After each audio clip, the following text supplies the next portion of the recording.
Well, I've been part of close to 1,000 residential cases. I'm a demonology specialist, so I get to go into, they call me into demonic cases to help tell if it's possibly demonic or not.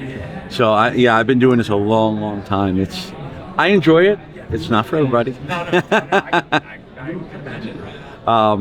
Most places, you're about 70 to 80% not haunted when you do them. They're usually natural causes, but in that 20-30% you have paranormal. You also have energy. Energy is a big type of thing that people don't realize. That's why we use a singing bowl to actually cleanse energy in the home, because sometimes it's only energy, and it helps cleanse the house. But so what you ask away any questions you have. So many. I don't want to take up all your time, but I'm trying to even think. Okay, so when I was growing up, some of the only horror movies that ever scared me, The Exorcist. Me too. Okay. Is it one of the only movies that ever scared me? And I do this, so I don't know how I got there, but but I would see it, right? And I'd be like, is it possible? Okay. That's what my thing was. Or is this just like psychosis, just like somebody had a mental breakdown? You're gonna get you're gonna get a lot of different opinions on that, but it is, look, during the day I'm an IT director, so I'm a technology specialist, but I work for a psychiatric drug and alcohol treatment facility. So I've been for the past 10 years around psychiatric illness and addiction and everything. So illness can play a role in it, but people who have psychiatric illnesses also are more susceptible to demonic and spiritual attacks because they're already kind of oppressed, so it's easier for them. But it is very well, I've been part of demonic cases where I can tell you things that you see in the movies. Most of it is for the movies, but I've seen things in there that 100% you've seen in movies. I've seen a person levitate off the floor. I've seen things fly across. I've been knocked to the floor and down myself. So it is out there. The demonic stuff is very rare. It's, I've been, like I said, close to probably about 1,000 residential cases, but I've been 7 to 8 confirmed demonic cases, and, a bunch of others that maybe were what they call demonic infestation in the house, and they do deliverances instead of exorcisms. A little different, but it's there, but it's rare, But how was it? Were you tipped? Was it one of these, or was it no? You were that time it was during a demonic case, and it felt like 2 hands pushed me, and I hit the floor and went back probably about 20-30 feet, and I had bruises on me. Yeah, it was pretty bad. I had my first ever case turned out to be a demonic case, which was and it was 5 minutes in, the guy next to me got scratched, 3 scratches from his neck to his spine. And this is before TV shows and all that. This was in 1989. So this is when nobody was trying to have fame from it. So if that happened today and I maybe didn't know the people I was working with, I don't know if I'd believe them, There was nothing to not believe in this. They weren't out there telling, there's no internet, there's no TikTok, there's no, you know what I mean? This happened, the guy was frightened. Most people probably would have run and never come back and do this again. I had more questions. Why did it attack him? Why didn't it attack me? Not really. That's when I started studying demonology, and I learned a lot about demonology, and back then I didn't know it was a demonic attack. It was an attack, I didn't know about the 3 scratches and how a demon scratches. I learned that later on, which then played into that. Never had that question answered. I answered a lot of questions, but I don't know why it attacked him. Sometimes it goes after a specific person, and it could be your faith. It could be your, an exorcist. An exorcist is trained, and they have to be if they want to do an exorcism, they have to make sure every sin is gone, that they're part of the clergy, because a demon will attack any little thing that they've done.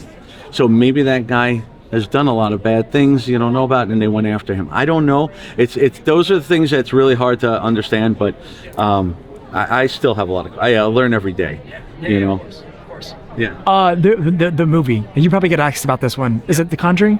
I think The Conjuring is about the couple that were they were demonologists, right? So, yes. So Ed and Lorraine Warren, who The Conjurings, Annabelle, Amityville, all that. Actually, Chris McKinnell, he's floating around somewhere here. He's their grandson. Yeah.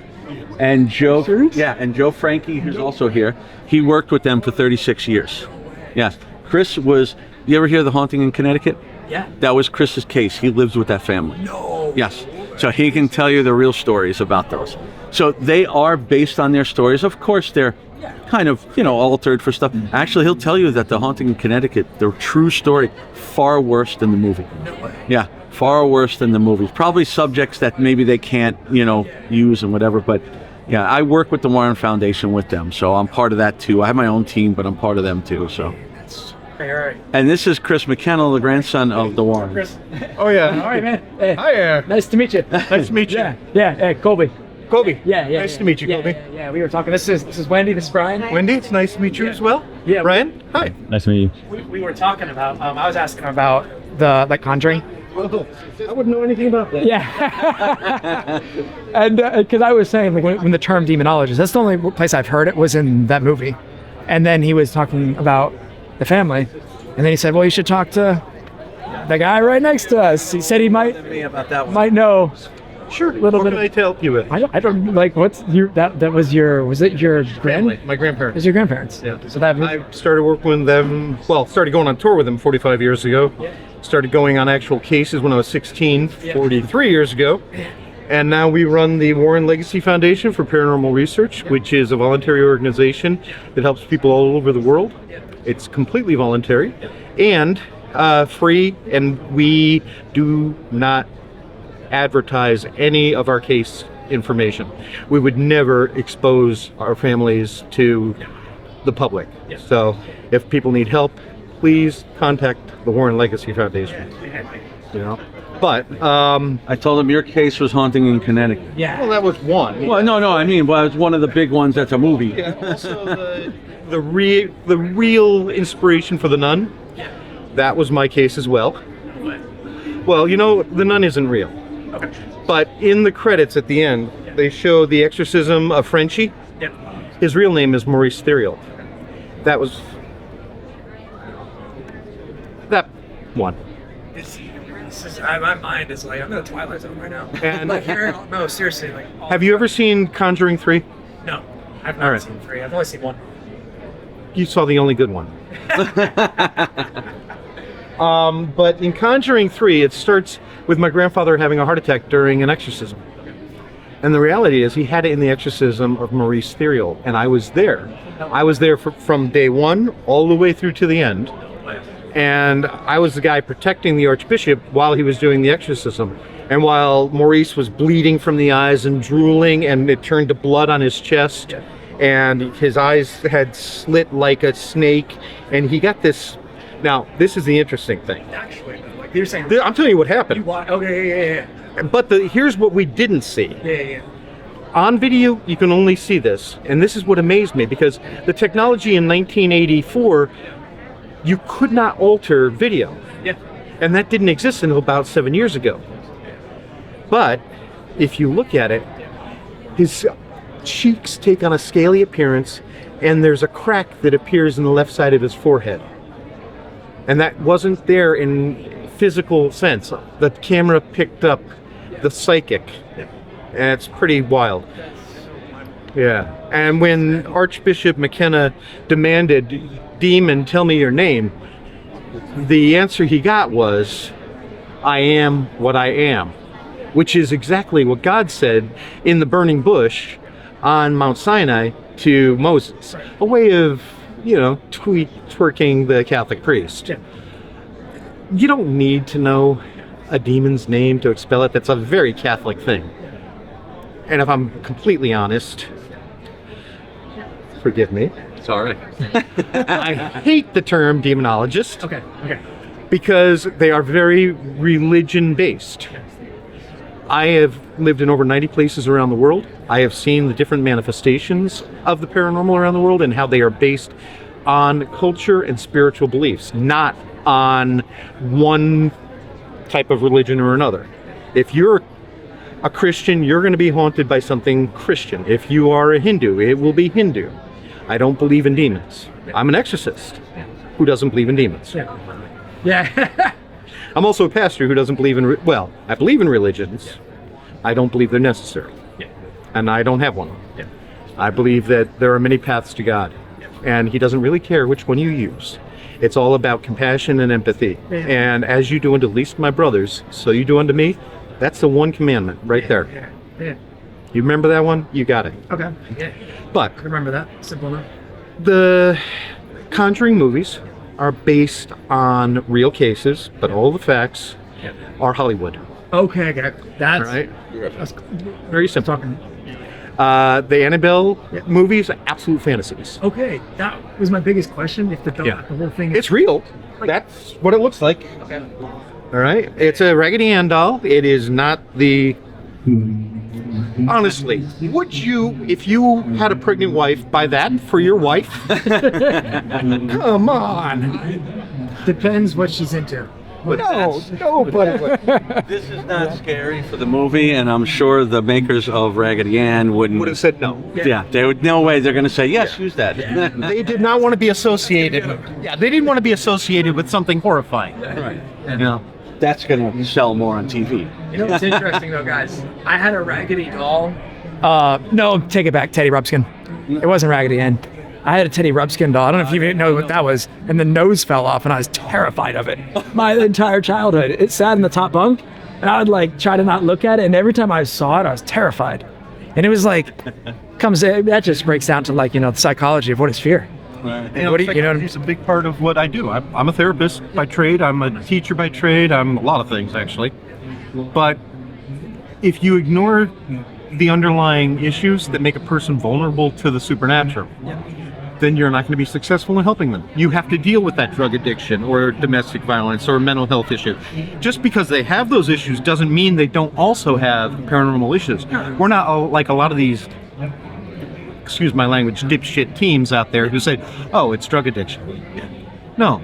Okay, so you got a drug addiction. Can we please get you some counseling? Can we please get you into a program? Are you willing to get the help you need so that we can make you stronger, so that we can help you with anything that may be paranormal? We first have to help get you strong so that we can deal with the other issue. With the Maurice Theriault case, even though the exorcism was successful, and as I think I mentioned, my grandfather had his heart attack during that. Because we didn't deal with the underlying issues, we didn't realize yet that those were necessary. A couple of years later, he slid back. He started coming under possession again. He waited for his wife to come home from work, and he repeated exactly what his father had done to his mother, which is he waited, blew her arm off with a shotgun, dragged her body, bleeding, into the kitchen, sat her at the table.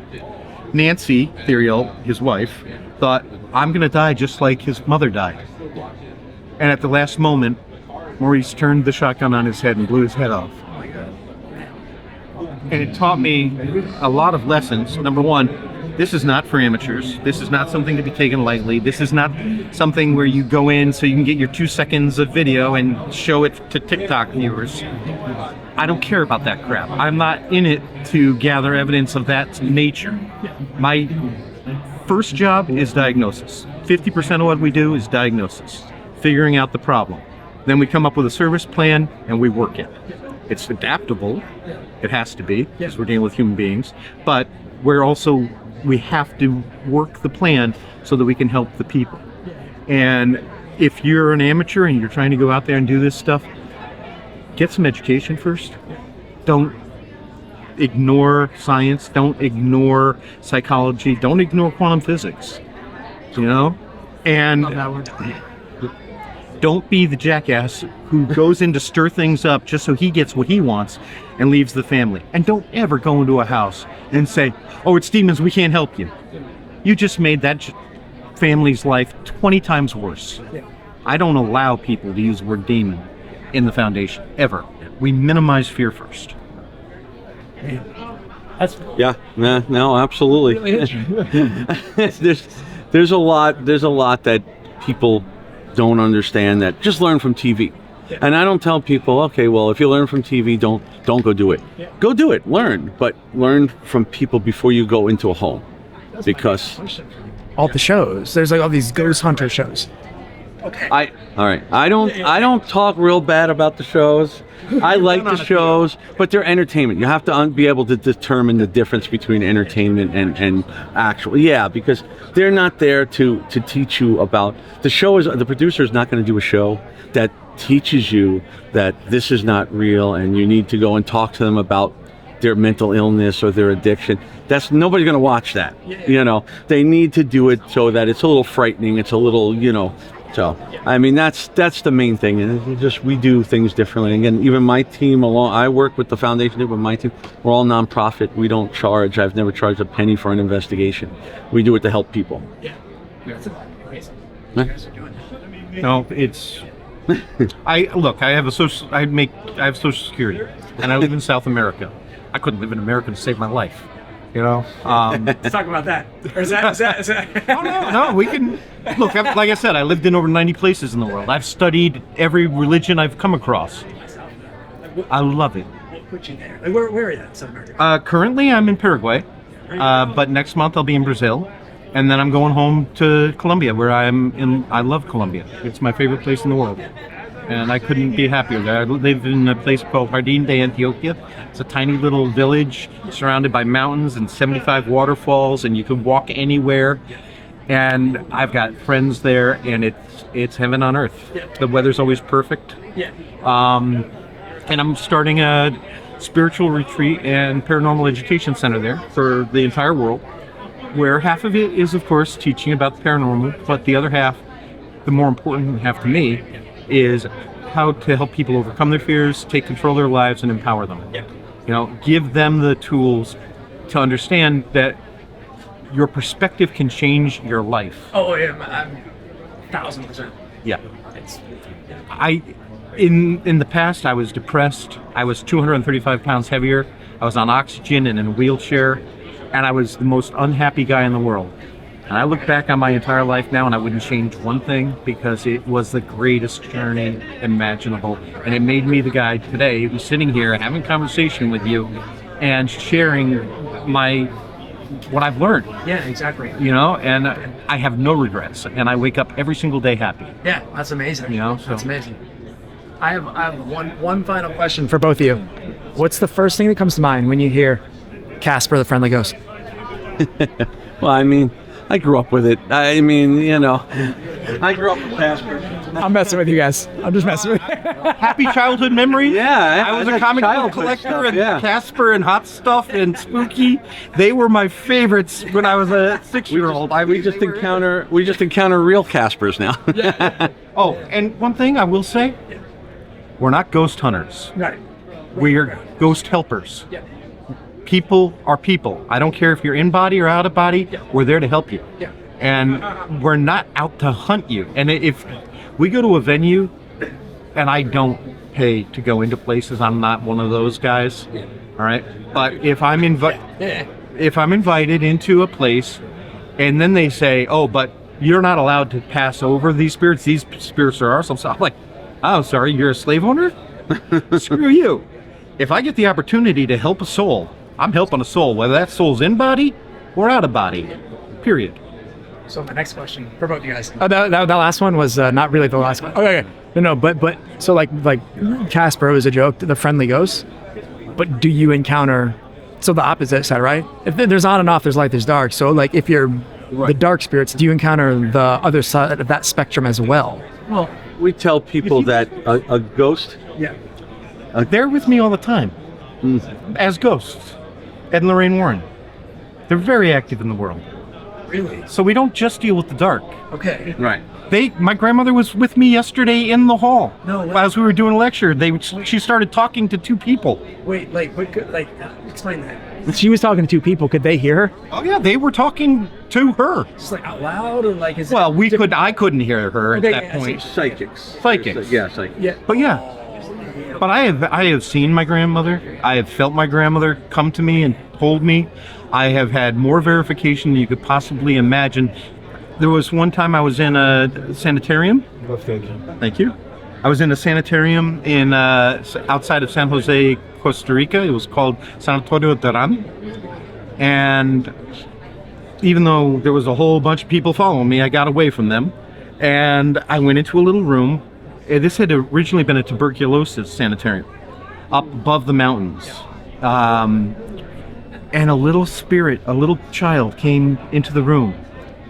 And I started talking to the child in Spanish, trying to explain that your parents have passed on, you can go be with them. But the child was too afraid of me. Yeah. All of a sudden, my grandfather's standing here like this, looking at me like, Chris, what the hell are you doing?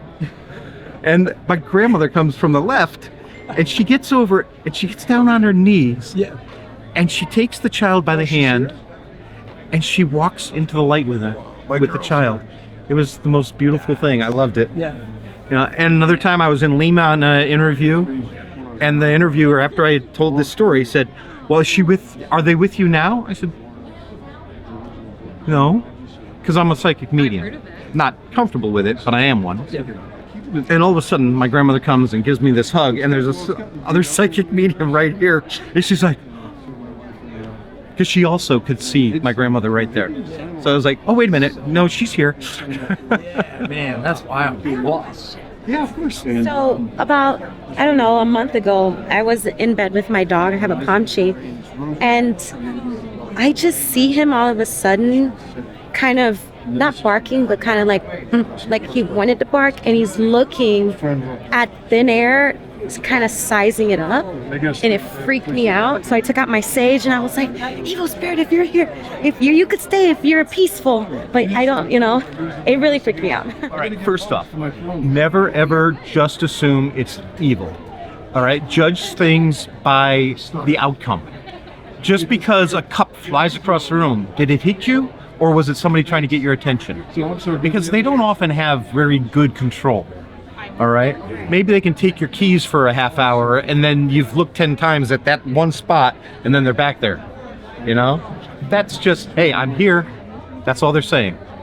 Most ghosts are confused. They don't know what's going on, and they're reaching out to you for help.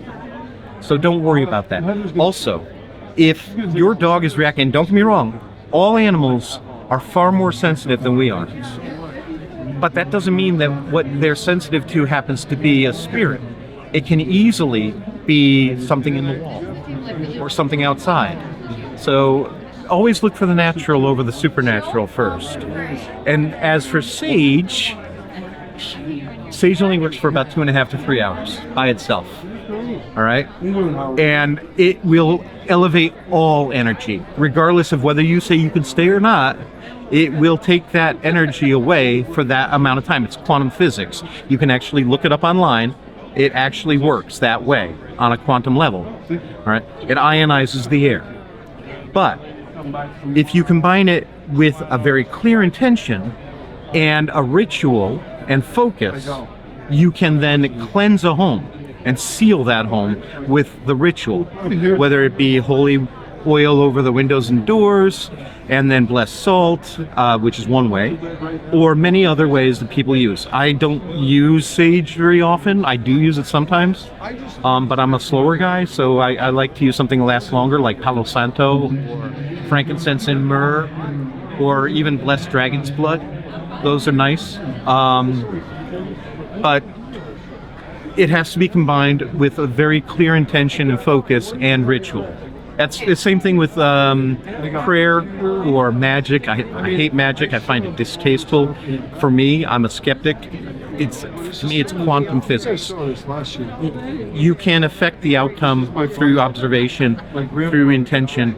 That's magic to me. I'm okay if I put it that way in my head. But I've got shaman in the foundation, I've got witches in the foundation, pagans in the foundation, Umbandista priestesses who happen to be all Umbandistas are mediums, trained mediums. So, we've got people from every walk of life, as well as doctors and engineers and forensic